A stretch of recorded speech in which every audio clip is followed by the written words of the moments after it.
All India मजलिस इत्तेहादुल मुस्लिमीन का एक ऐसा नेता इम्तियाज़ जलील जो किसी नाम के मोहताज नहीं है, औरंगाबाद से मजलिस के टिकट से चुनाव लड़े थे और जीत भी उनकी नसीब हुई थी।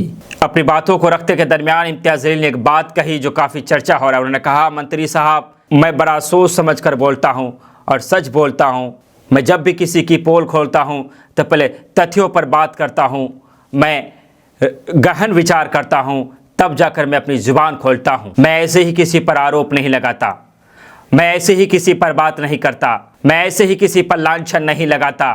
इम्तियाज़ जलील वो नाम जो लगातार जनता के बीच ही रहते हैं। तस्वीरों के माध्यम से आपके मोबाइल स्क्रीन पर जो तस्वीरें उभर कर सामने आ रही है, उसके माध्यम से भी हम आपको दिखाने का प्रयास कर रहे हैं कि किस तरह से इम्तियाज़ जलील कभी अपने कार्यालय में जनता की शिकायत को सुनते हैं, तो कभी खेत खलिहानों में लोगों से मिलने चले जाते हैं, तो कभी किसी गरीब के घर खाने की दावत पर चले जाते हैं, तो कभी किसी मजदूर के यहाँ चाय की दावत पर चले जाते हैं। जनता जब परेशान होते हैं तो सबसे पहले उनके सामने खड़े रहते हैं। हाल ही के दिनों में जब धार्मिक माहौल बिगड़ा था औरंगाबाद की सरजमीन पर, तो आधी रात को इम्तियाज़ जलील घर से निकलते हैं और अपने गाड़ी को स्टार्ट करते हैं और उस जगह पर पहुंच जाते हैं जहां माहौल ख़राब करने की कोशिश की जा रही थी। और इम्तियाज़ जलील आगे आते हैं और लोगों से कहते हैं कि शांति किसी कीमत पर भंग नहीं होनी चाहिए।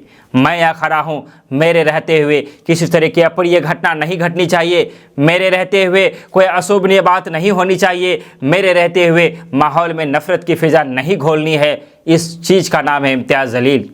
हाल ही में जब आदर्श घोटाला हुआ औरंगाबाद की ज़मीन पर, जब बैंक ने आम लोगों के पैसे को डुबो दिया, जब आम लोगों के पैसे के लाले पड़ गए, जब आम लोग परेशान होने लगे, तो आम लोग भागा भागा सा इम्तियाज़ जलील के पास आए और इम्तियाज़ जलील ने बड़ी ही मजबूती के साथ आवाज़ को उठाया, बड़ी ही मजबूती के साथ सरकार के सामने अपनी बातों को रखा। और इसका नतीजा ये रहा कि सरकार को भी ये सुनना पड़ा, सरकार को भी ये समझना पड़ा, सरकार को भी ये मानना पड़ा कि जो बैंक द्वारा ये काम किए जा रहे हैं वह गलत है। इम्तियाज़ जलील लगातार लोगों के बीच रहते हैं, संपर्क साधते रहते हैं और लोगों से मिलना वो अपनी खूबी समझते हैं। और उनका कहना है कि हम जनता के लिए हैं, क्योंकि जनता हमें चुनती है, तो जनता के हर सुख दुख में शामिल होना हमारी जिम्मेदारी है। हम चाहेंगे कि चैनल को सब्सक्राइब करें, बेल आइकन को दबाएं। धन्यवाद, शुक्रिया, आदाब।